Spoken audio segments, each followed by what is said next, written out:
Qu'est-ce que le projet Biobase Forêt Semi? C'est un projet Interreg Nord-Ouest Europe qui a accompagné des entreprises pour le développement de la bioéconomie. Donc les objectifs du projet, c'est comme j'ai dit tout à l'heure, c'est d'arriver à faire émerger cette économie biosourcée, d'arriver à la développer sur tout le territoire européen en rendant possible ce flux de connaissances des experts vers ces entrepreneurs et d'amener 20 innovations prometteuses sur le marché. Pour ce faire, on a mis en place plusieurs actions qui passaient par des formations, par des ateliers thématiques. On en a fait au cours du projet sur des sujets aussi divers que la méthanisation, les agromatériaux, la peinture, entre autres. Je vous cite principalement ceux dans lesquels on est intervenu. On a mis en place des coupons pour subventionner des prestations spécifiques, 6 types de coupons différents, de l'analyse de cycle de vie, de l'acceptation sociétale, des business plans et de l'analyse de l'étude de marché, de l'analyse des matières premières.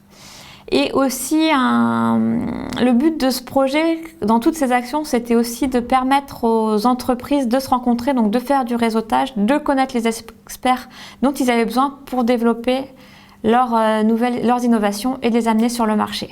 Dans ce projet, on a aussi souhaité réaliser une étude pour connaître les freins majeurs au développement de la bioéconomie. Ce qui est intéressant de voir, c'est entre 2014 et 2018, la mise en place de ces différents projets comme Biobase Nord-Ouest Europe et Biobase Forêt Semi ont quand même permis, on peut l'espérer, de réduire ces barrières. Si on regarde un peu plus spécifiquement les 3 barrières principales, on a un problème au niveau de la demande publique, un barrière principale au niveau de la perception du public et au niveau des investissements.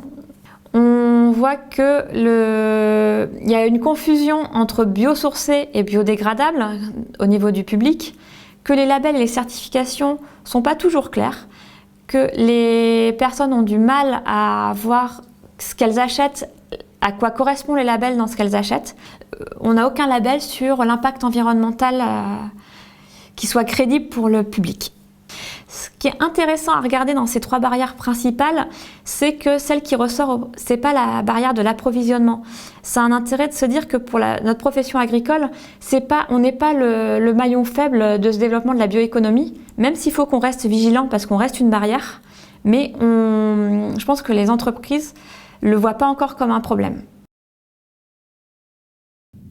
Bonjour, Jean-Paul Salmon, je suis agriculteur, producteur laitier dans le sud de la Manche et gérant de l'entreprise AgroChanvre depuis maintenant un peu plus de 8 ans. Alors, le chanvre est très intéressant pour les producteurs en termes de rotation. C'est une super tête de rotation, notamment du fait du travail structurant des racines de la plante. Et elle permet d'allonger les rotations avec une culture supplémentaire. Au niveau des débouchés, elle est très intéressante avec une diversité dans les débouchés. On passe par le papier, par l'alimentation au niveau de tous les produits issus de la graine, par tout ce qui est paillage végétal ou animal et des marchés qui sont plus nouveaux au niveau de toute l'éco-construction avec l'isolation, avec la fibre. Alors, tous ces marchés nouveaux permettent d'ouvrir des portes en substitution de produits souvent pétrole, notamment dans la plasturgie. Donc, je suis Michel Dorget, je travaille au Centre de transfert de technologie du Mans et je vais vous parler d'un projet en fait, qui a un lien avec tout ce qui vient d'être dit et qui concerne le caoutchouc naturel.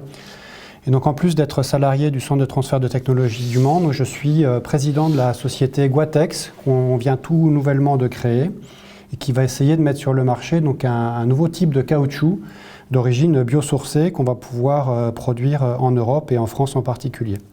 Donc aujourd'hui, le caoutchouc naturel, il vient d'Asie, il vient de l'arbre l'hévéa, que tout le monde connaît, qu'on saigne et duquel va couler un liquide blanc qui est le latex.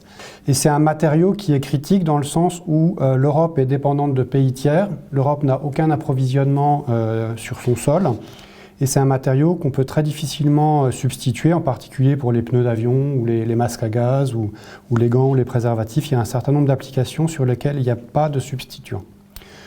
Donc la société qu'on vient de créer vise à développer donc, un latex de guayule, qui est une autre plante, qui est un petit buisson qui vient du Mexique. Donc c'est plutôt une plante adaptée aux pays chauds, hein, donc ce sera plutôt pour le sud de la France, hein, Montpellier, Perpignan, l'Espagne, l'Italie. Alors pour que ça soit viable techniquement, on a développé un procédé qui permet d'extraire de la plante le latex. Donc c'est ce qu'on voit sur la diapositive. Les petites particules rouges qui sont prisonnières des cellules de la plante, c'est les particules de polysoprène, c'est ça le latex, donc la dispersion de polysoprène. Donc on a développé un procédé d'extraction, c'est breveté. Donc on va aller vers un petit marché de niche qui est le marché du latex, donc le liquide blanc, qui sert à faire des gants, des tétines, des inductions textiles. Et sur ce marché, on sait que les propriétés du latex de guayule sont supérieures au latex d'EVA. En particulier, il est non allergisant, alors que le latex d'EVA est allergisant. Donc on a un avantage, on doit pouvoir le vendre plus cher et être indépendant de ce cours de la bourse. Donc les bénéfices que j'ai pu avoir à collaborer avec le programme Biobase FOSMI, il y en a eu deux majeurs. Donc le premier, c'est que j'ai eu la possibilité de suivre la formation à York en Angleterre d'une semaine, il y a un an, et qui m'a permis de retravailler sur le business plan, le business model de cette entreprise. Le deuxième bénéfice que j'ai pu avoir à travailler avec ce consortium Biobase FOSMI, c'est d'avoir bénéficié des services du cabinet conseil en innovation NNFCC, qui est basé aussi à York, et qui m'a aidé dans le regard critique sur le business plan, dans la recherche de données plus fiables sur le marché. Hein, le marché du latex naturel et synthétique en Europe, c'est pas forcément évident d'avoir accès à ces données économiques. Ils m'ont bien aidé là-dessus. Et puis, ils m'ont fait une petite enquête téléphonique chez certains confrères américains qui sont déjà sur ce marché et avec lesquels moi-même j'avais du mal à travailler et à échanger. Et donc, ils m'ont fait une petite enquête à ce sujet qui m'a été bien utile. Alors, le marché du latex européen, pour l'instant, je l'ai estimé à 4000 hectares de guayule. Donc, ça reste une petite surface. C'est pas très grand, 4000 hectares. La lavande, on a 10 fois plus de surface. La vigne, encore plus. Et puis, un dernier avantage qui est le fait que tout ça, ça peut être considéré comme solution aux problématiques de réchauffement climatique. C'est une plante qui vient du Mexique, donc qui supporte très bien la chaleur, qui n'a pas besoin d'être beaucoup irriguée. On démarre les plantations dans le sud de la France, mais peut-être qu'on va pouvoir remonter plus haut sur le territoire national avec le temps qui passe.